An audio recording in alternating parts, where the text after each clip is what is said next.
Hello, dearest listeners. I wanted to start today's episode with a little disclaimer, or a notice, if you will.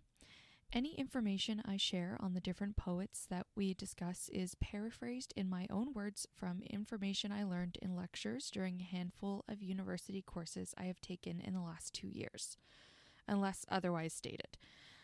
Any interpretations of the poems are our own. This is something a little different this week, and we hope you enjoy. Happy listening. Mana do do do do do. Mana do do do do.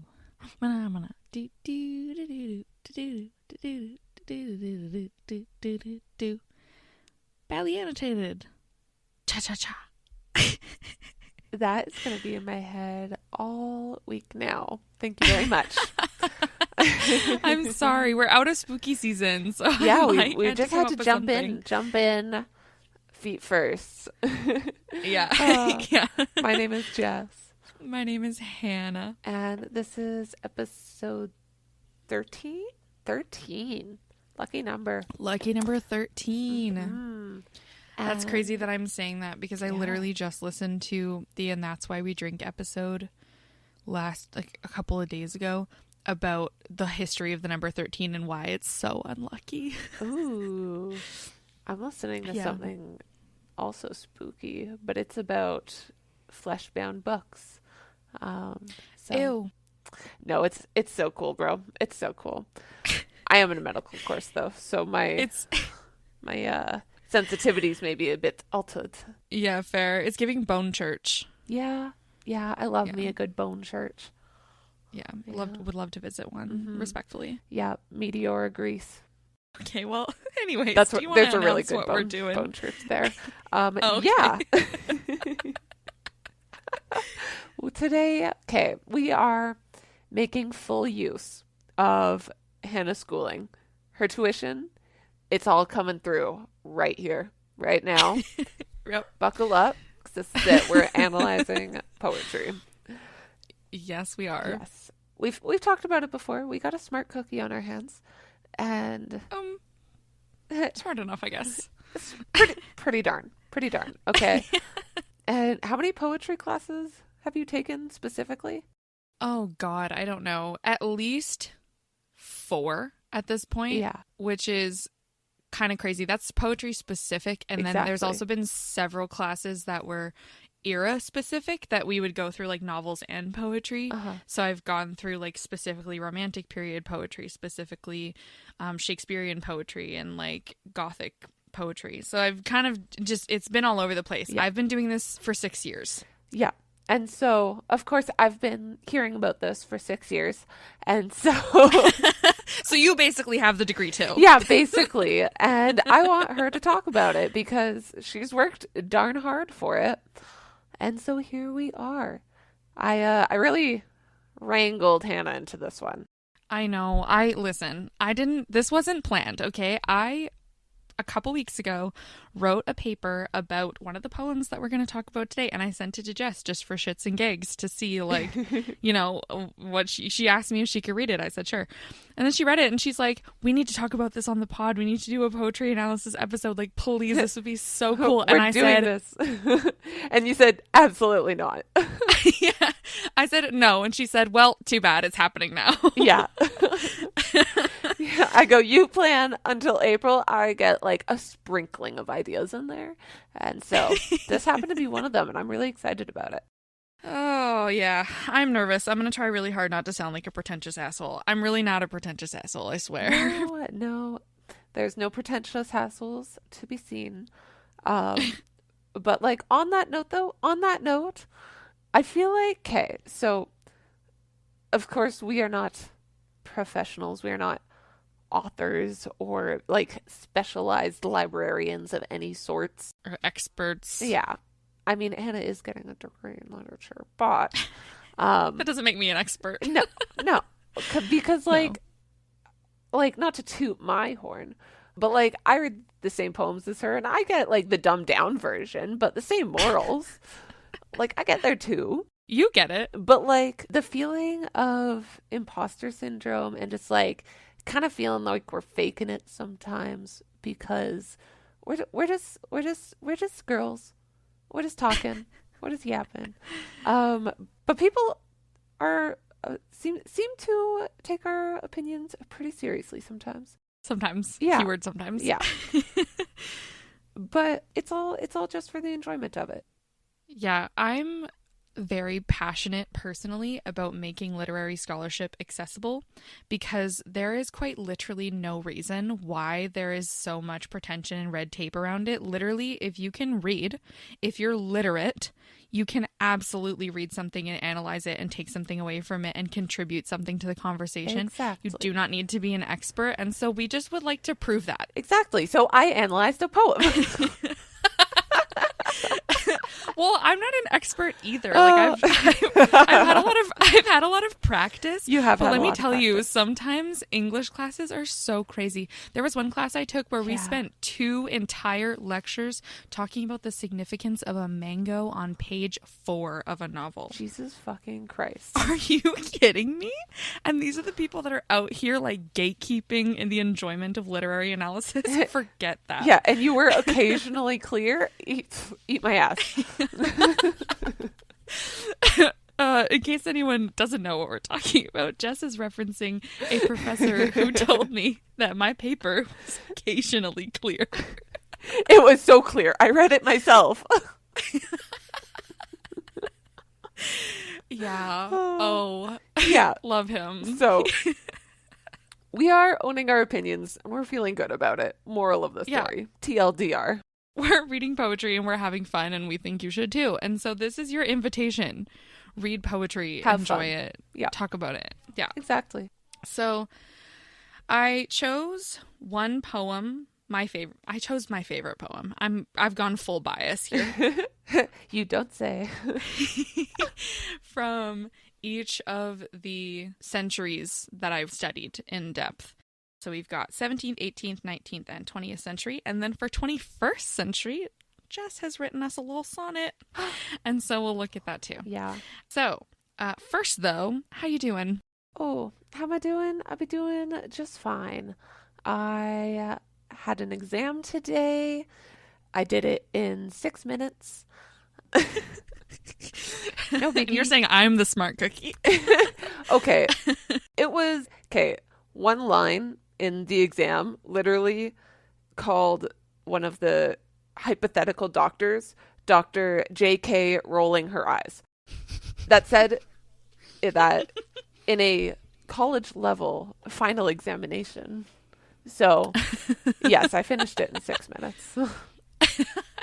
You crushed it, though. Yeah. I feel good about it. She's a student. Mm-hmm. Yay. Well, for 2 more months-ish. Yeah. 3 more months. Yeah. and then you'll be employed. Yes. I was going to say a fully grown adult. You are a fully grown adult, but I meant like you'll be fully educated. I will be fully educated officially. It only took me this long. But you did it. I did it. I mean, technically it took us the same amount of time. That's true. I'm finishing at the same time. I just took a lot longer of a break.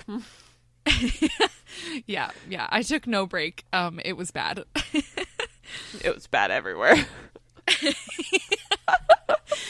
But we're here. We did it. We're here, and now we're talking about poetry. And how are you? I'm good. There's been some changes in my personal life. I'm currently having a little drink. Drink responsibly, those of you who are of age. Specifically of age. Looking at you, London.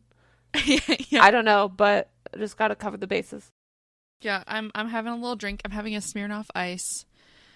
Just the crisp citrus original flavor. It's my favorite. It's like Sprite with a kick. Nice. And I'm drinking it in celebration of new beginnings. Yay. And new projects and creative pursuits. I love that. Because it just felt right for me right now at this time. Yeah. I did already spill the drink all over my desk. Yeah. There is vodka all over my notes. Mm-hmm. So really there's no pretension here. Exactly. So it sets the tone very nicely. I am joining you. However, yes, I am drinking a wild mix of ginger ale and white rum that I found in the freezer just because it's all that I had on hand. And Hannah texted me 20 minutes ago going, "Do you have something to drink with me?" We're celebrating. And I go, yeah, I think so. So Yeah. here we are. Cheers. It felt right. Cheers. To have, a little, and on episode 13 too.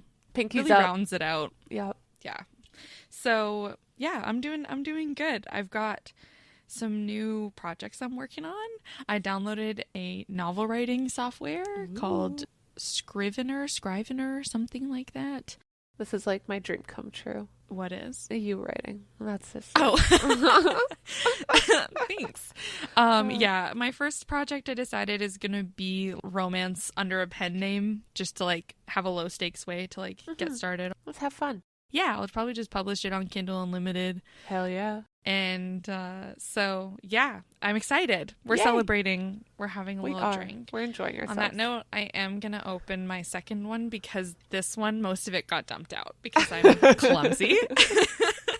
So. Oh, that was crisp. Oh. Yep, the crack just for you. I got tingles in my spine. It was great. Good ASMR. Yep, ASMR. So, with that crack, let's crack into it. Oh. We're going to do this in chronological order, going through the centuries, starting with the 17th century with Inviting a Friend to Supper by Ben Jonson, which was originally published in 1616. And for anyone who wants to follow along with us, most of these poems, if not all, are available for free from Poetry Foundation online. That's where I got my copy. I think the only one that I couldn't find on there was our fourth one.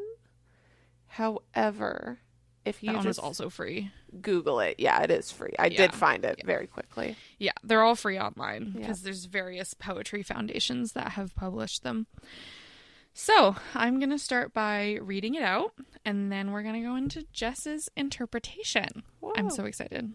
So, tonight, grave sir, both my poorhouse and I do equally desire your company.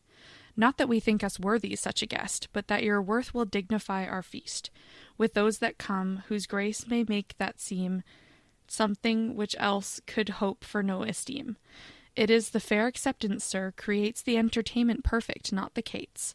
Yet shall you have to rectify our palate, an olive capers or some better salad, ushering the mutton with a short-legged hen, if we can get her full of eggs, and then lemons and wine for sauce. To these a conny is not to be despaired of for our money.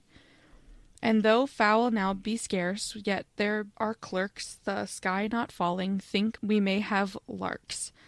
I'll tell you of more, and lie, so you will come. Of partridge, pheasant, woodcock, of which some may yet there be, and godwit if we can, gnat, rail, and ruff too, howsoever my man shall read a piece of Virgil, Tacitus, Livy, or of some better book to us, of which we'll speak our minds amidst our meat, and I'll profess no verses to repeat. To this, if aught appear which I not know of, that will the pastry, not my paper, show of. Digestive cheese and fruit there sure will be, but that which most doth make my muse and me is a pure cup of rich Canary wine, which is the mermaid's now, but shall be mine, of which had Horace or Anacreon tasted, their lives as so their lines till now had lasted. Tobacco, nectar, or the Thespian spring are all but Luther's beer to this I sing. Of this we will sup free, but moderately, and we will have no pulley or parrot by, nor shall our cups make any guilty men. But at our parting we will be as when we innocently met. No simple word that shall be uttered at our mirthful board shall make us sad next morning or affright the liberty that we'll enjoy tonight. Snaps. Snaps. Snaps. Snaps for Ben Jonson. Yeah. Wonderful. Well, thank you for that. Yeah, that was a struggle. I'm not gonna lie. I haven't read that out loud. It's hard to read out loud. I tried doing it too. To be fair, it's not meant to be read out loud, but No, I'll get into it cadence, after you tell me your thoughts. The cadence is odd. So yeah, when I read this, I took it very literally at first. That literal thinking really hit me in the gut. And I texted Hannah. I was like, why are you giving me such a boring ass poem? I'm like, this could be summed up in One text. Just want to come over? Question mark. Got food. Yeah. Yeah.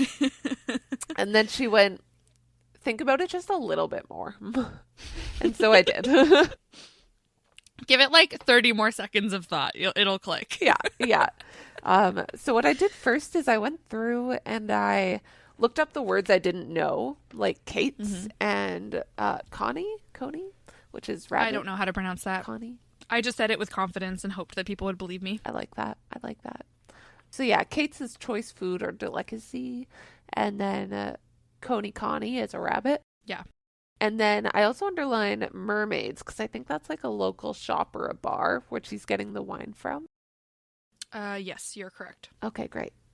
As far as I know from that class I took where I learned about this. Beautiful. Great. Yeah. Look at me. I could have taken it.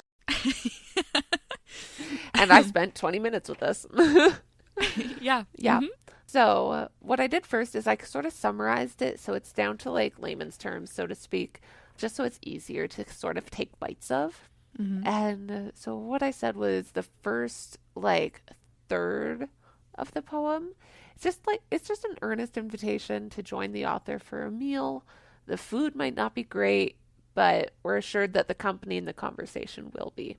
Okay. They'll go so far as embellishing the meal if it will secure the invitees' attendance. They'll play it up just to make sure they come. They'll have entertainment. They'll have classic literature, poetry read to them, and then they can discuss it. Sounds pretty up our alley. Yep. There's going to be charcuterie, cheese and wine from mermaids. So what's not to love? And they won't overdo it, though. They're not going to go so crazy that they'll be hungover tomorrow because that would suck. So moderation, all good things. Yep. Yeah. So my general notes here. First one just says rhyming couplets, but sort of casually so, because not all of the rhymes are perfect rhymes, which I personally didn't like, but like I get it. It's fine. A lot of them are imperfect. Yeah. Yeah, I don't like that. I don't like it. Like I and company, guest and feast. Yeah. Moderately and by. Palate and salad. Yeah, like Connie and money. Connie? Yeah. No. There's no way. No way. Cony? No. Yeah. So my point is proven. And then I wrote here, it's a very tacit poem. So it's understood or implied meaning is not expressly stated. And yeah, I wrote here, my first read through, I thought it was very plain. And then, of course, after Hannah told me to turn around, go back. Give it another try. You got it. Yeah. Because, like, you're correct so far. It's just there's more to it than that. Yeah. So I feel like at the bottom of this, it's going to be something political, but I'm not taking it for political just because I don't really know what was going on at the time, so I don't want to apply that. But I did find a different thing that I sort of pulled from it. And so I put the poem is literally an invitation for a meal, but with how plain it is at first read, it also invites the reader to dig into it a little deeper, asking if the reader will, quote unquote, attend and actually try to find something else going on in the poem. And the food may be poor and below standard expectations, but is the human connection that creates the importance of the event and not what's served. So the focus of the poem is more on the humanism and the civility of it rather than what they're physically doing. It's just about being together. You're pretty bang on. Ugh. And I'm gonna, like, is that all you had? That was it. Are you done? That was it. 100%. Okay. That's my whole analysis. It's about togetherness. It's basically a Christmas poem. Yeah, it does that. That's true. But there's like a step in the middle. Oh, really? Yeah. So I simplified a math equation. You did. Yeah, actually. You Love factored that. it, simplified it, and gave the gist. Because it does all of that by making fun of the way pretentious noblemen interact with each other at their parties. Oh. Because Ben Jonson wrote this poem. Yeah. Ben Jonson wrote this poem, as far as I know, to his friend as a joke. because he was inviting his friend over, poking fun at upper class, like, noblemen who, like, a group that Ben Jonson would have been excluded from. Gotcha. Yeah, so that's kind of what he was all about. He was also, in his writing, a lot of the time, very interested in how ridiculous and outrageous he thought it was that these upper class men got all of this distinction and praise and attention and privilege simply for having been born into that position and not by their own merit. And he felt like people who worked hard, people who were scholars, people who studied, the common people who worked hard were more deserving of this privilege that was handed over to these men who were born into it and didn't have to do anything for it. Ben Jonson himself was a scholar, but was excluded from those circles because he just wasn't born into a high-class family. And so that sort of imbues a lot of his writing. Underdog story, but literary. Yeah. Beautiful. I love that. So this Inviting a Friend to Supper is satire.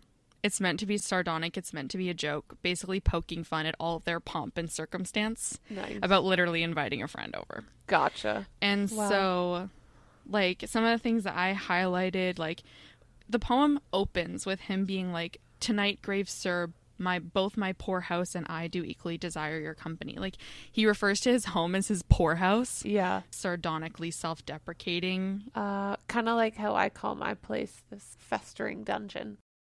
Yeah, and he does it to kind of ridicule, like, how arbitrary the class distinction is just based on birthright.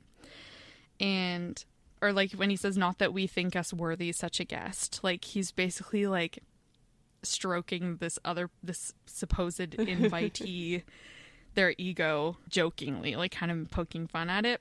And then there's like that whole long section about all the food. Yeah. And like this ridiculous exaggeration of the food.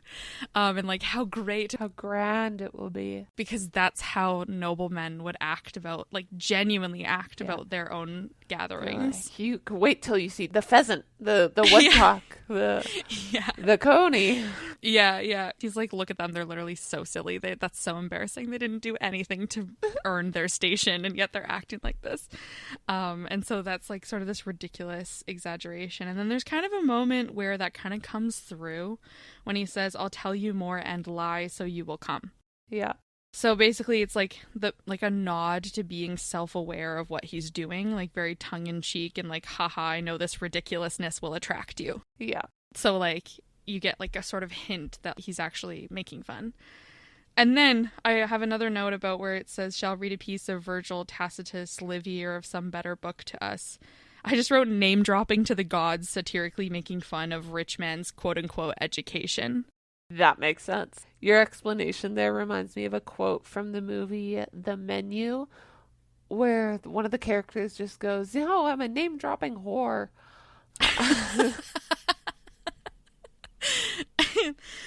Yeah, this is basically he's calling them a name-dropping whore. Because he says, "Of which we'll speak our minds amidst our meat." Like, he's making fun of really quote-unquote intellectual conversation when he himself is actually an intellectual. Nice. Ben Jonson actually had the education to back up what these noblemen were doing when they were just like doing it for funsies. Yeah. So I thought that was pretty funny. I think Ben Jonson's pretty funny. And then, yeah, there's just more allusion. Like, allusion is like when you reference something from outside the fictional work's space, like from the real world, for some kind of effect. So the allusion here with like Horace and Anacreon and Nectar and Thespian Spring, like again, more melodramatic exaggeration to ridicule what the upper class men would like, to basically like lure them in knowingly to his poorhouse. And then the end part where it says, "Nor shall our cups make any guilty men, but at our parting we will be as when we innocently met." He's poking fun at the quote-unquote propriety of upper-class men claiming to be like one of them, when really he just thinks they're kind of silly, but because they act like so prim and proper, and yet they'll get together and get drunk and do all this crazy shit, but they get away with it because they're upper-class men. Who's going to stop them? Wow. Well, I didn't get any of that, but that was really entertaining and really educational. I learned so much. But like all that to say is like you're bang on of like he's basically making that point of like literally we're just hanging out, like be so for real. Yeah. Yeah. And then like I really like the closing line as well where he says the liberty that we'll enjoy tonight, because it seems like a bitter sardonic statement of quote unquote liberty as noble men enjoy true liberty that Jonson feels is undeserved because they didn't do anything to be in that position other than be born upper class men, white men. Fair. So you're correct. Yay. So like that's so cool to me that like you can like you intuitively get that even without having known any of that. I just read a lot of books. Yeah, but like I don't know, like you still get something from poetry. Oh yeah. And like you're bang on. That's totally what he was on about. He was just like, dude, it's just about us. Like, bro, we're just hanging out. It's fine. Yeah. You don't got to do all we're that. We're just chilling. Yeah. Baby, have some charcuterie. Read some books. It's a great time. Yeah. Me and you, what do you say? It's not that deep. Calm down. Yeah. Like, yeah. Do you even read, bro? So, yeah, Ben Jonson, I picked him because he's my favorite. That class that I took was 17th century literature. And, yeah, so that's Ben Jonson. Nice. Up next, we have She Dwelt Among the Untrodden Ways by William Wordsworth from 1798. Yes, yeah, it's a romantic poem. And Wordsworth was a major Romanticism poet. And this was part of his collection of Lucy poems about a character named Lucy. So this is just my favorite one from that collection. You want to read the poem for us? Absolutely, I do. Okay, so She Dwelt Among the Untrodden Ways by William Wordsworth. Mm-hmm. She dwelt among the untrodden ways beside the springs of Dove, a maid whom there were none to praise and very few to love. A violet by a mossy stone, half hidden from the eye, fair as a star when only one is shining in the sky. She lived unknown, and few could know when Lucy ceased to be, but she is in her grave, and oh, the difference to me. Ugh, I love that poem. It's just got such a pretty flow. Yeah, it does. Do you have thoughts, comments, general impressions before I begin? This was the one that I decided we were doing an episode on. Yeah. I'd say my general comment would be whenever Hannah sends me things that she's written for like school, poetry analysis, papers, what have you, I'll usually read the source material first and then whatever was written about it, whatever that may be, I should say. And then I'll go back and I'll read the source material again. And then all of a sudden, I'm just like, whoa, there's so much more here than I thought there was. There always is. Yeah. So I feel like that's how a lot of, like, even just that last poem, that's like the experience that I had, but like just in conversation instead of alone in my own head. So that was really cool. But yeah, I feel like it's a lot of fun. I enjoy it. I feel like I learn a lot from going over like your analyses and your papers and all that stuff. So I'm excited. I know what happens in this one, but I'm excited for the next one too. Yeah, I like to get your unadulterated thoughts on stuff before I tell you, because part of the cool thing I think about literary scholarship is that everyone is going to get something different from it. Everyone's going to have a different opinion. And that's why I'm always screaming about how literary analysis needs to be more accessible, because there are so many cool things that come out of there just being more voices and more perspectives in the conversation. And so I always make you read it and then you tell me about it before I tell you my interpretation. Originally, what I had said about this one was just like it just gave me a great sense of mourning and just like the sadness that the writer was feeling, because it's like wherever he looked, he just saw the beauty that reminded him of Lucy. But oops, she's dead. So that sucks.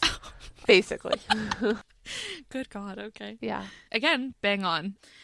So for some background information, Wordsworth was one of the Romantics, one of the main Romantics. He and S.T. Coleridge were besties. There's actually like this famous story about how St. Coleridge just like they ended up buying land next to each other at some point, and St. Coleridge just came wandering like down the fields and just hopped over like Wordsworth's fence in his backyard and was like, hey, and introduced himself, and they became friends. Oh my God, do you want to do that? Yeah, I do. Okay, great. Will you be the Coleridge to my Wordsworth? Absolutely, I will. Their relationship was actually very much like ours. We're well on our way. I'm Wordsworth, you're Coleridge. Okay, cool. I should read some of his work before I agree to this. Yeah, but... Coleridge was a major stoner. Oh. He would literally just get high and write poetry and made Coleridge. a career out of it. You can leave it in. I don't even care. It's when I do my best writing, such as I'm a hermit crab. Clip, clip, clack, clack. My memos are insane. Or monster mash, but it's meatloaf. It's the meatloaf mash. Okay. Yeah. Yeah. So anyways, Coleridge and Wordsworth, very much besties, very much like us. They're literally just like, they would sit around and write poetry and chat about everything. We love it. They were yappers for sure. And part of the Romanticism movement, there's a few parts, but the main thing that I always appreciated about it was Romanticism was poetry for the common people. Like, you'll notice even just in comparison between Jonson's poem to this, like, it's in plain language. So much easier. It's easy to follow. It's short. It's very relatable. It deals with subject matter that would apply to a vast audience, right? Like, everyone has mourned someone. Everyone's experienced grief in some form. And so that's sort of what Romanticism was all about, and also about like beauty in the natural world and the natural cycle of things. And so Romanticism is actually my favorite period of poetry, and Wordsworth is one of my favorite poets. And the name Wordsworth for a poem? Are you kidding me? Come on. Yeah, and he actually took most of his inspiration from the journals of his sister, Dorothy Wordsworth, and after she died, her journals were actually published. So you can read them if you want to see where he got his material from, because as soon as you read her journals, it's so obvious. Because, like, as a woman, she didn't really have the same opportunities to publish like the men did, but they were friends with her as well, and they would let her like sit around and talk and write with them. And so, like, you can totally see the influence of his sister in his writing. And she was also friends with Coleridge. So all that to say, this is sort of a good example of that type of poem. And so I thought we could look at it. So this one, my interpretation, personally, this poem sort of has a narrative style.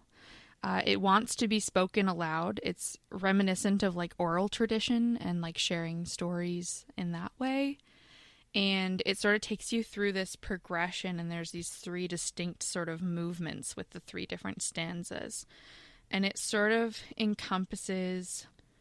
It boils down to this very musical, sad beauty, the bittersweet feeling of knowing someone like nobody else and losing them. So now the only place they really exist is with you, because nobody else knew them. And, you know, like that final line of when she lived unknown and few could know, when Lucy ceased to be, but she is in her grave, and oh, the difference to me. And it just was this sort of beautiful and painful outcry of like how wrong the narrator obviously feels it is that nobody knows them. And since nobody knows them, they're alone in this grief, and they're left to mourn this person who's been lost. And now they're the sole carrier of, you know, Lucy and knowing Lucy. And I just thought that was really impactful and really powerful, and there's a beauty to that, and like a natural cycle, like, you know, the life cycle. And the difference to me, if you want some literary device knowledge, that's called an exclamatio, which is like some great emotional exclamation in a poem. So that's what I ended up writing my paper about. Fun fact. Love that. It was an excellent paper, for those wondering. Thank you. Yeah. It was already a sad poem, and then I read the paper, and then it was even sadder. Yeah, like it's just so like heart-wrenching and so gorgeous. And there's, like there's this interesting metaphor of a violet by a mossy stone half hidden from the eye, like comparing her to this like little tiny thing in nature that, is half hidden and not really noticed, but still beautiful, but also fragile. And so there's like some layering there, and there's a lot of focus on location and movement through space and thus time as she, obviously grew old and passed away. And I just thought it, did that really well. And there was also a line where it says, "A maid whom there were none to praise and very few to love," which is a very pointed distinction between love and praise, like some kind of pure love without praise. It just sort of exists. And it comes simply by knowing someone. And then there's this sort of isolated grief in losing them and being the only person left to carry them. That was like the main thing that I got from it. And I thought that was really gorgeous. That's my opinion. That's my 2 cents. Well, I'm a little bit sadder now, so I think you did it. You did your job. You analyzed it. You got us there. It's not even like really sad. Like, well, it's sad just... in like a bittersweet way. Yeah. It's just like, oh. He just loved her. Yeah. Okay, nothing cuter than 2 old people holding hands. Yeah. And also, like, it's first person narration, so it's very personal. Yeah. Yeah. So that's Wordsworth for you. Very emotional guy. Thanks, Will. Very vivid. My favorite poem by Wordsworth is Tintern Abbey, but it's like to read it out loud, it would be 10 minutes long. Like, it's a long poem. And so that's why I didn't choose it for this. Fair. But if anyone likes this poem or like just wants more Wordsworth, definitely recommend Tintern Abbey. It's very easy to read. There's plenty of like people reading it out loud on YouTube as well if you want to hear it out loud, because I feel like his poetry, you want to hear it out loud. Or you can just read like the rest of the Lucy poems. I forget how many there are, but it's just this gorgeous collection of beauty and love poems. Cute. And things like that. So, well, thanks, Wordsworth. Yeah, from 1798. That's your 18th century representative. I couldn't do 18th century without talking about the Romantics. Of course. And I snuck Coleridge in there. Coleridge's poetry is weird. It's weird, but it's in a fun way, and it deals a lot with the sublime, like the concept of the sublime, which is like sort of otherworldly and godly, but still being like really rooted in nature. And like being so far beyond us as humans. He got real existential with it. I'm like, I feel like I might like him. Yeah, you probably especially would. Stoned.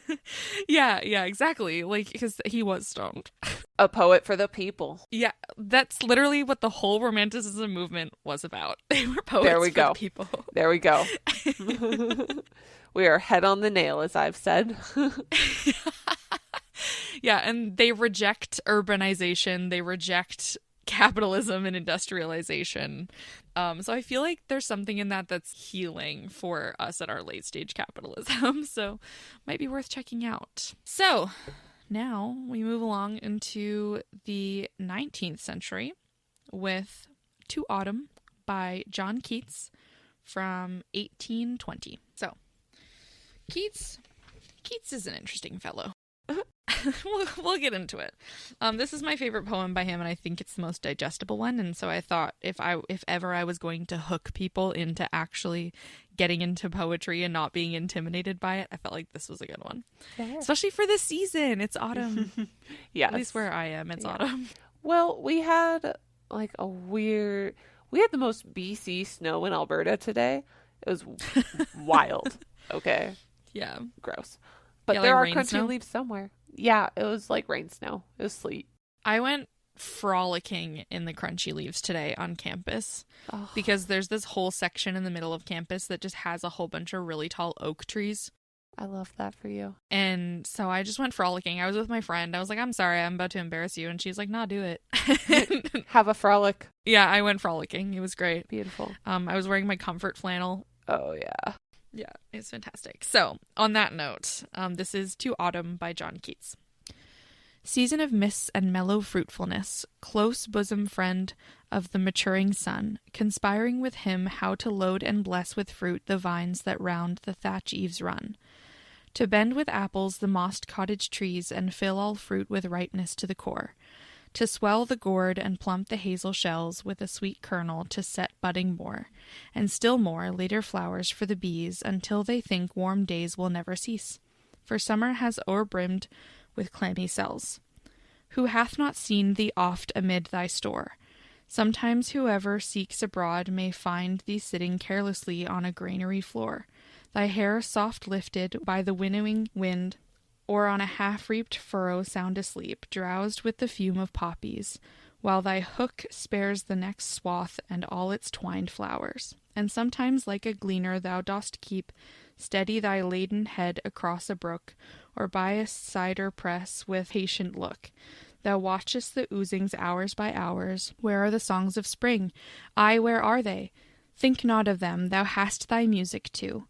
While barred clouds bloom the soft dying day, and touch the stubble plains with rosy hue, then in a wailful choir the small gnats mourn among the river sallows borne aloft, or sinking as the light wind lives or dies, and full-grown lambs loud bleat from hilly bourne.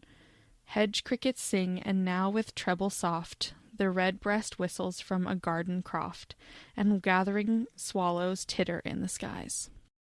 Yay. So that's basically a love letter to autumn. That is exactly what I was thinking. I was like, she's going to ask me what I think, and I'm just going to go, I think he fucks with autumn. Yeah, Loki. Yeah. Yeah. This poem is an ode. Okay, that makes sense. If you want for your vocabulary, Yeah, this is an ode I to love autumn. that. And Keats, there's a lot going on with Keats. It would take me far too long to get through it all, so I'm just going to give you like a one-sentence gist. Keats is mainly known for vivid imagery and the sensuous appeal of his writing and like how musical it is. I think he accomplished that. Yeah, so I felt like this poem encompassed that well, and I like, and it's two stanzas, I think. Three? Yep, I can see you with my eyes, yeah. So it sort of, I liked the way it moved from all this beautiful imagery of like the fruit and the trees and the sun and how everything is sort of slowing down and starting to go to sleep for winter, but there's still so much beauty in that. And then it goes on to address autumn as if it were a person, and to talk to autumn like you would talk to like a dear friend or a lover.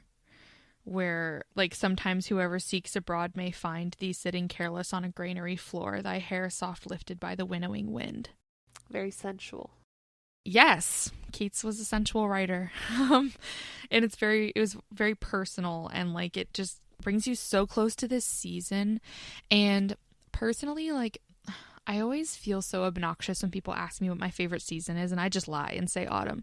But really, my favorite season or my favorite times of year are, because I feel obnoxious about what I'm about to say, so I just don't usually say it. But whatever, this is my show. Exactly. Safe space. My real favorite times of year are the 2-week periods between seasons, when things are changing and it's not quite one or the other. Where it's like every day it's kind of just a little bit different, so you get to utilize all of the outfits. Yeah, kind of. Especially between summer and autumn. Like, I think that like late August, early September, that's usually like between summer and autumn here.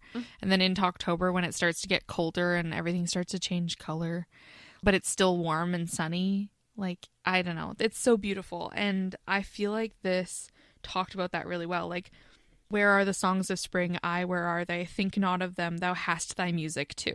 You know, there's beauty in all of these seasons, and also in the changing of seasons itself and the progression of time and the way that, you know, like the wind, like you can feel the poem. You can, yep. You're there. Yeah, drowsed with the fume of poppies while thy hook spares the next swath and all its twined flowers. And like, you know, full-grown lambs loud bleat from hilly bourne, hedge crickets sing, and now with treble soft the red-breast whistles from a garden croft. Like, you can hear it. Like, my synesthetic ass, like, I'm really just closing my eyes. I'm really just closing my eyes and being like, oh, it's just such a warm hug type of poem. And it just talks about such natural beauty. Willow from Spookily Yours would love this poem. No, real. Throw in some pumpkins, she'd be hooked. Yeah. Yeah. Yeah, and like Keats is just so good at that and making it so visceral and making you like directly experience it. Like it's literally ink on paper. That's so impressive to be able to do that. And he influenced a lot of writers moving forward as well. And so like, I believe Tennyson was really inspired by Keats, which is another poet. And so it's just one of my favorites. And I feel like it has a lot to say about the beauty in things. And also it seems to acknowledge that autumn is often like second best to spring or summer. Like it's like when people write poetry or write songs about brown eyes, you know? Like brown eyes are considered second best to blue, and yet they're gorgeous. Yep. So yeah, that's To Autumn by Keats. And, you know, if you want some, again, literary device vocabulary, there's a lot of imagery. And there's some personification in the way that he directly addresses autumn. That's when you ascribe human qualities to something that is not human. And imagery is pretty self-explanatory. It's just like a device where you use the five senses to ground your writing. You can picture it. Yeah, like ground your writing in something real, which also is really effective in novels, especially with world building. So highly recommend. Make some use of the senses. Make it visceral. I think this just does a good job of that. Yay. Any other thoughts now that you've heard mine? No, that was it. Great. Yeah, no thoughts, just vibes. That's fantastic. Yeah, I feel like I don't have as much to say about Keats as I do about Jonson or Wordsworth. Oh, it's because Keats just says it and that's what he means. Yeah, real. That's what you get with imagery. Yeah, there was another poem of his. I close read it for my second assignment, Ode on Melancholy. Mans was a real fan of his odes, let me tell you. Yeah. And they're all really gorgeous, but that one was about the personification of melancholy and how it sort of like seeps in and poisons joy. And it uses, again, a lot of like imagery and stuff like that. So like if you're interested in like more writing like that and like the sort of visceral side of poetry, definitely check out Keats' Ode on Melancholy. He has a whole bunch of other odes in that same sort of series that I recommend for people getting into poetry from, what century was that? 19th? Yep, 19th. And with that, we are on to 20th.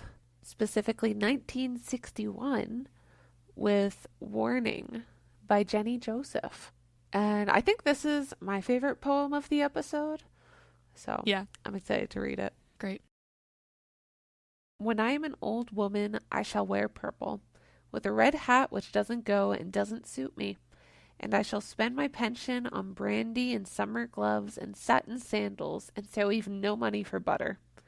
I shall sit down on the pavement when I'm tired and gobble up samples in shops and press alarm bells and run my stick along the public railings and make up for the sobriety of my youth. I shall go out in my slippers in the rain and pick flowers in other people's gardens and learn to spit. You can wear terrible shirts and grow more fat and eat 3 pounds of sausages at a go, or only bread and pickle for a week and hoard pens and pencils and beer mats and things in boxes.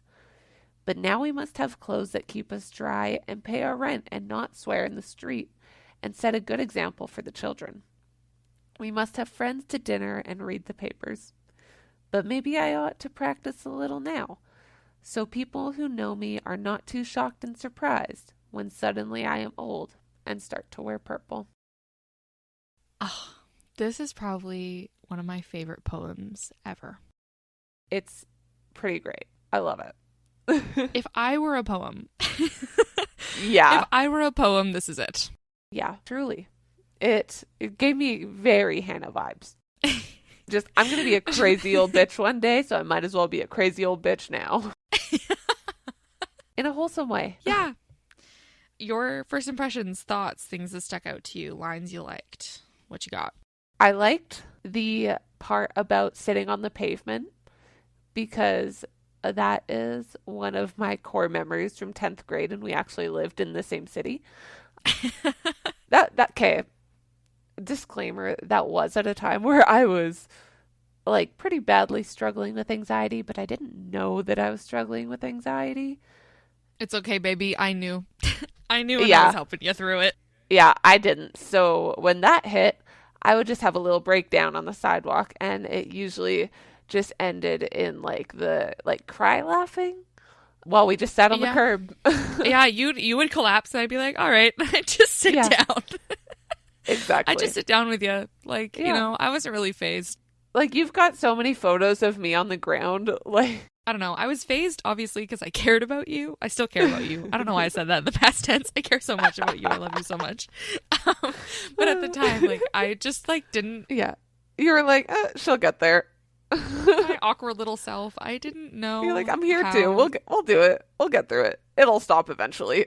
I didn't know how to comfort. I didn't know what to do. And so I just sat down and joined you, and it worked. Yeah, but that was the best thing. Yeah. And I was just like, yo, she's like actually kind of chill. She's not like super weirded out by me like having a moment. Yeah, no, do what we gotta do. Yeah. So I have quite the reputation for being a safe space. uh, You're good. Lay on the sidewalk if you need to. we get through each other's moments. It's a good time. Yeah. Yeah. So I liked that just because of that little connection there. Mm-hmm. That's what poetry is supposed to do. Yeah. And just for the funsies part of it, I liked that she also wanted to learn how to spit. It reminded me of Titanic when Jack was teaching Rose how to spit over the side of the ship. Yeah. Yeah. And then, of course, the maybe I ought to practice. Like, ho, ho, ho. I could Yeah. shenan now instead of again later. If they'll let me shenan once, they'll let me shenan again. Exactly. So, might as well get to it. Pitter patter. Let's get shenanin. Yeah. There were a few things here that stuck out to me. The list and the repetition and the cadence of that. Like, this is free verse, right? So there's no rules, there's no rhymes, there's nothing. It's just free verse poetry. And I like the list poem aspect of it. And I think list poems are powerful in that it conveys a very specific message with a series of seemingly disjointed images, but that all encompass the same thing, and it gets the message across in like a really vivid way. And I appreciate that about this. This was also a very popular post-war poem at a time when people are just working, like when she writes, but now we must have clothes that keep us dry and pay our rent and not swear in the street and set a good example for the children. That is very corporate 60s. Very much so. Like, oh, gotta be proper, but also that's kind of exhausting. And I want to have fun. Yeah, Live like life. this is hopeful in that it looks forward to being older and being old enough. Like my grandma always jokes that when you have white hair, you can get away with anything. Yeah. And she makes use of that, let me tell you. But this this sort of encompasses that hope for that time when you can let all of this stuff go and just be who you are and enjoy the things that you enjoy. And there's also a sort of bittersweet nostalgia, almost like a nostalgia for what could be now but isn't. Mm-hmm. And a longing for that being able to be that way now and not having to wait. So there's some sadness there, like when she says, and make up for the sobriety of my youth. Yeah. Because when, I feel like youth gets wasted on trying to figure everything out and get your career in order and get your stuff together and make sure you're financially stable and make sure you eat 3 meals a day. Know it. Yeah, and so you just get consumed by the day-to-day and the mundane and making sure that everything's in order, that you forget to wear slippers in the rain. Okay, red flag though. Just sensory wise, that one's a no. Like, I do that now. Anytime it's pouring rain, which is every day because I live in Surrey, I go running outside just to stand in the rain. See, I'll do that, but I either am wearing shoes or I'm barefoot. I'll be barefoot usually. Slippers? Why would you do that? Those are inside only. Red flag. Well, that's the point. You're doing all of this red flag stuff because you can when you're old and you have white hair and you can get away with it. I know, but I don't like the feeling between my toes. Fair, but the point, it encompasses the point of the poem really well. It do. And I like this sort of subtle empowerment of, but maybe I ought to practice a little now so people who know me are not too shocked and surprised when suddenly I am old and start to wear purple. Like, ugh, I love that. Like, yeah, you girl, do it now. Go out in the rain. Enjoy yourself. Wear purple. You know, frolic in the crunchy leaves at 23 years old as a grown-ass adult. Yeah. Like, do it. Finish an exam in 6 minutes. You knew you were right. Good enough. Now go have fun. Have a little treat. Exactly. Yeah, and I feel like in our generation now, we're kind of coming around to this sort of feeling that she's describing about longing for that. Because now we can kind of have that. Because in this generation, it's not totally acceptable, but it's more accepted. Yeah. People just being themselves. We're like, well, let's just do it. Let's just talk about books. Yeah. Make it a safe space. Read what you like. And so, I don't know. I chose this one also just because it felt like we're doing what she wanted. Yeah, exactly. And I just liked that. There's some layers there of obviously the sadness of being in a time where you couldn't just wear purple and red hats that don't go without getting the side eye. Like now you could probably get away with that, no problem. And so it's just sort of like cool to see how these wishes have sort of come true. And also the stanzas get shorter as you go, so you like read it more quickly as you go. And so there's like this sense of urgency to it to like get to this point. Yeah, like as you age and as you get to this point where you can be like that. I don't know. It's just really beautiful. Also, I'm a sucker for a first and last sentence where it's a full circle moment. Oh, I know. Yeah. When I am an old woman, I shall wear purple. And when suddenly I am old and start to wear purple. Yep. Like beautiful. If this were a novel and that was the opening and closing line, I would be buying that so fast. Yeah, I would do it 100%. So this is why I chose this poem also, just because it spoke to my little weird heart. It does. Yeah. Yeah. So that was Warning by Jenny Joseph. And I'm sorry that I don't have more information about Jenny Joseph. I probably should have looked into it a little more, but this is not a poem that I've studied in a class before. This is just from an era that I've studied before. And so like the post-war sort of corporate. It's okay. I don't think you've studied the next one either. No, I've not. So yeah, I just chose it from the era that I liked, but I've never actually studied it. So I don't have much information on the author. I apologize for that. But whoever she is, she seems cool. Yeah, she's a bad bitch. We know that. We can tell just from her writing. Yeah. How's that for literary analysis? We can tell the author's a bad bitch. Oh yeah. Clear as day. Hello again, Editing Hannah here.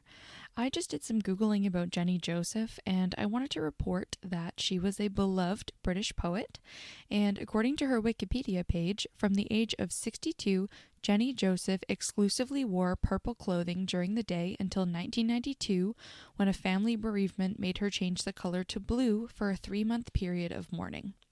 She passed away on January 8th, 2018, at the age of 85, and the poem Warning was still her most popular work. It was actually voted UK's most popular post-war poem in a 1996 poll by the BBC. Anyways, I just thought that was cool, so I thought I'd share, because she really did wear purple. All right. Last poem. This is going to be a longer episode. I'm accepting it now, because I'm having a good time. Woo! It's the drink. Woo! Yeah. We're going to have a lot to say. Yeah, and I also just the fact that I get to see your sweet face. Ugh, stop learning. Because it's been a while since we recorded. Oh my god, never. Never. Jared knows his place, okay? Saw you first. Yeah, real. You're my soulmate, platonically. Oh yeah. Love you so much. Absolutely. Love you too. You're my person. Meredith. Yeah. That just proves it. Yeah. So, do you want to give us the last poem? No backing out now. You got to even out the vulnerability, okay? Yeah, I'm giving you my poetry analysis. We're being very vulnerable here. Yeah, we are. So, this one is from 2024. Yep, 21st century. Yeah. It is untitled, and it's by me. Jess. Yep. I feel like it would be killer with you as a poet to just go by Jess. Jess, period. Yeah. Yeah. Yeah. Yeah. All lowercase. Yeah. Just like my Instagram. Yeah, I feel like that'd be your vibe. Yeah. It's a big dick move. Yeah. Because you're so well known for those. Exactly. So yeah, this is how I got Hannah to agree to this episode, is going, okay, well, if we're going to talk about your poetry analyses, Which is scary for me. even the scale and I'll write you one to analyze. And so I really love the structure of sonnets. I love the rhyming pattern. I love that they're in iambic pentameter, which is 10 syllables per line, as well as it's the fixed number of lines. So it's 4 lines, 4 lines, 4 lines, and then a couplet. Just everything about the structure. It just scratches an itch in my little organization-based brain. And yeah, as for an author breakdown, that's kind of the most I got. Yeah, so before you go any further on explanation, I would like to read it out, give you my interpretation, and we can discuss. Cool. So, here we go. A flower simply cannot be a plant. It has no bark, no branches, none of the tendencies. A flower's leaves are too scant, its voice too soft to hear its longing plea.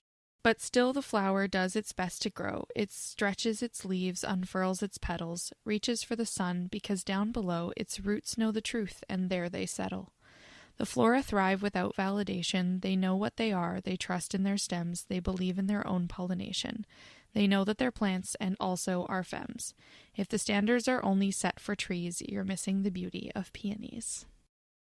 I'm just going to say that was good. I'm just going to say that right out of the bat. I think I'm just going to run through and give you my notes, and then I'll discuss like more in depth. Because we haven't talked about this at all for reference. I sent it to her. I'm like, don't talk to me about this. Yeah. So I got to a flower simply cannot be a plant. It has no bark, no branches, none of the tendencies. A flower's leaves are too scant. And I just wrote, I see a theme. Extended metaphor? Question mark. And just for anyone who doesn't know, extended metaphor is metaphor that is carried throughout the whole work of whatever it is, like a poem, short story, whatever. Yeah. It meant to be like representative of something.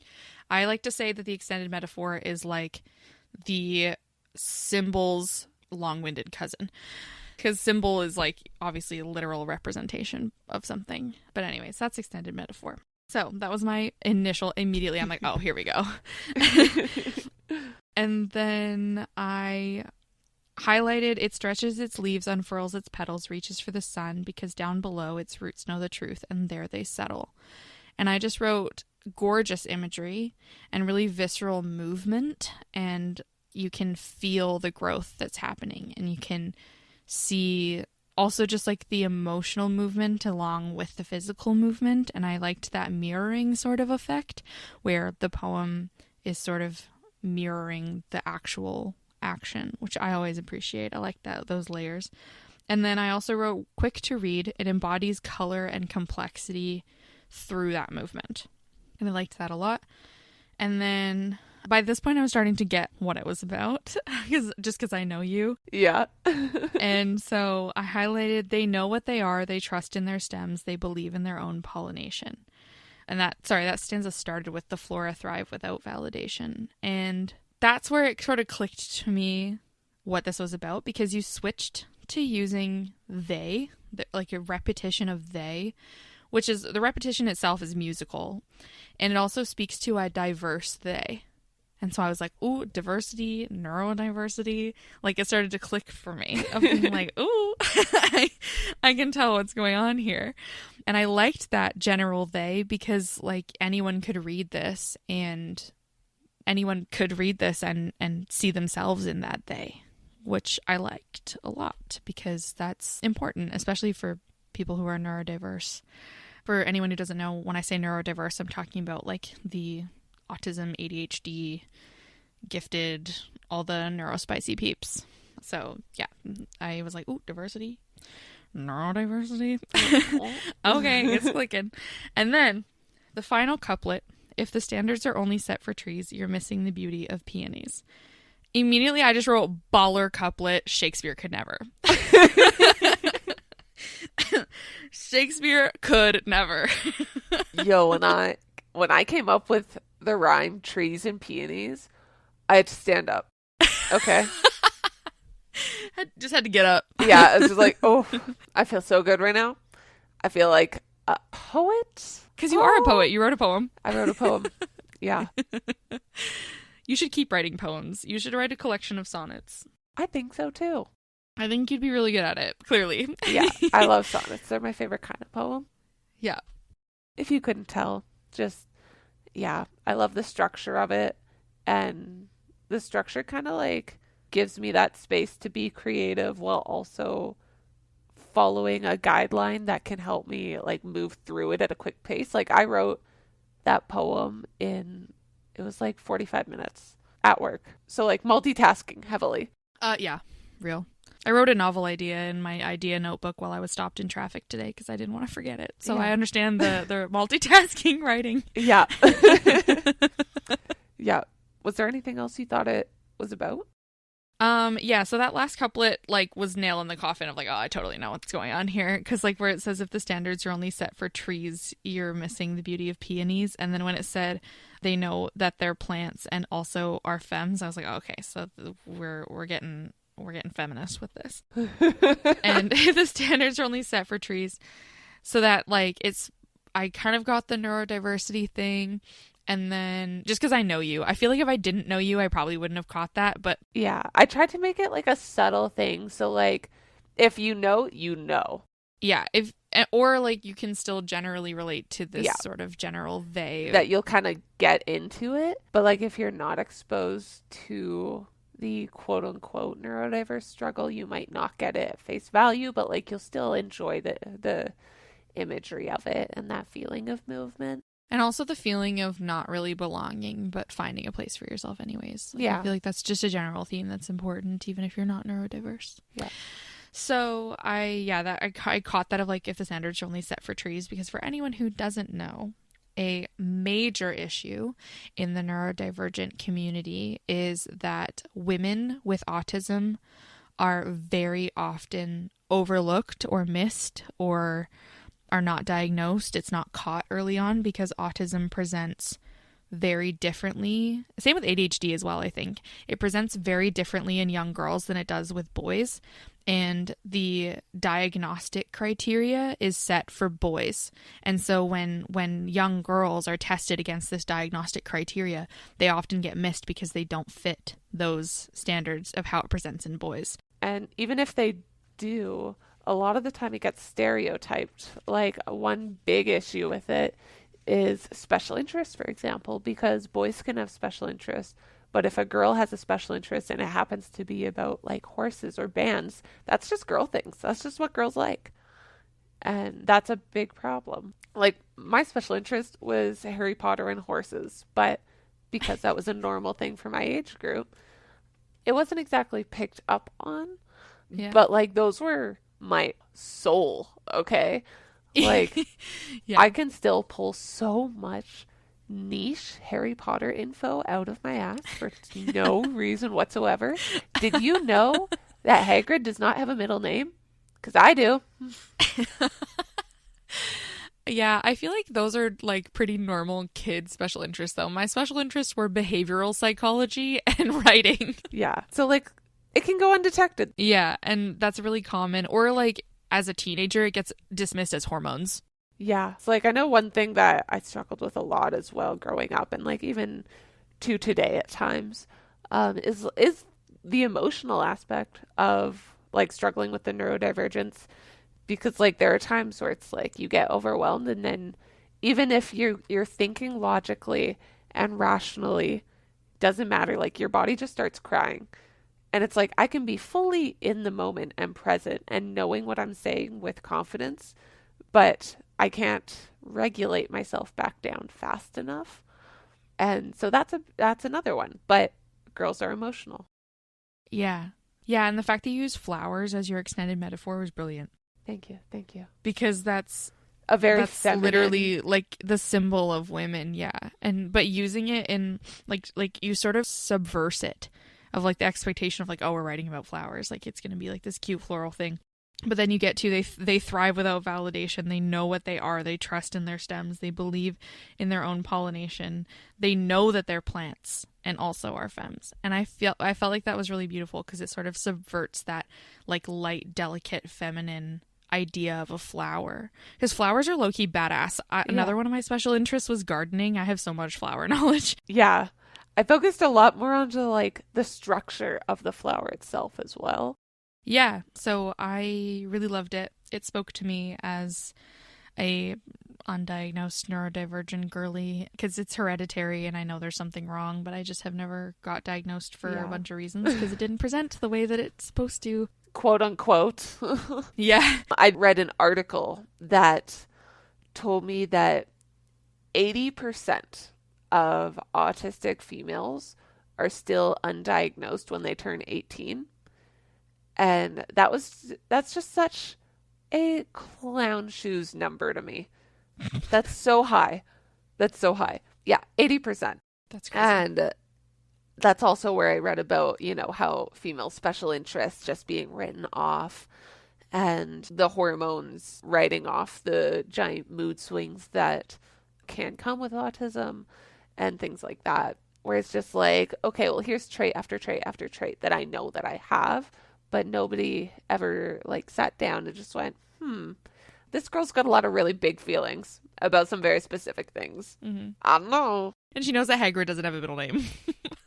Yeah, it's just Rubius and Hagrid. First name, last name, no middle. Fun fact. If there's anything people are going to remember from this episode, it's just that Hagrid has no middle name. Yeah, that's the core takeaway, honestly. Yeah. And so then I got angry and then I wrote a sonnet. Yeah, as you should. I felt like that came through really effectively, and it's a beautiful poem, but also like a very empowering one. At least I found it that way, and I really loved the subversion of the flower and the extended metaphor and the standards being set for trees as representative of men and boys with autism. Males, yeah. And so, I don't know, I just felt like it spoke to me. And I feel like it would probably speak to a lot of people who've had that struggle. And I just also really loved the idea of you writing a poem for this because I felt like it was a good way to like lead by example of like, yes, get into it. We need more people talking about literature and taking things seriously as literature, but also having fun with it. Just like be so for real. A mango on page 4. Are you kidding? Like, it's not that serious. I paid dollars for that course. A lot. It was 2 classes. Yeah, like it doesn't need to be this way. Okay, we don't need to gatekeep this. Write your poetry. Let it out. Everyone has something unique to say and everyone has something unique to bring to the conversation. And you don't need to be an expert to feel poetry. That's the beauty of poetry. And so, I don't know. That's also partly what had me convinced to do this, but it's still really scary for me to share my work and my knowledge because I'm always really scared that I'll come across like, I don't know, like who I'm just a guy, okay? like don't the little fella. Don't listen to me, okay? I don't know. Like English is literally, it's not about being right or wrong. It's about being able to back up your interpretation with why you think that.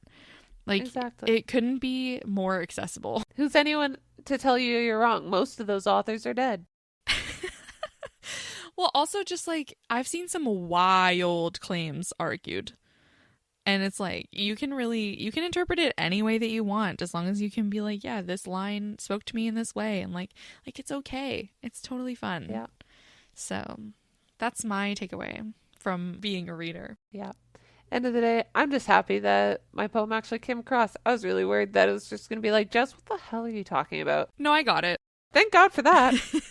No, you're a good poet. You should keep writing And songs. now everyone will hear it. Yeah. There we go. We're so brave. I'm just glad you didn't make me read one of my poems because I have hundreds. No, just your work on them. Yeah. You used me for my knowledge. Yes. I love doing it. It's so hot.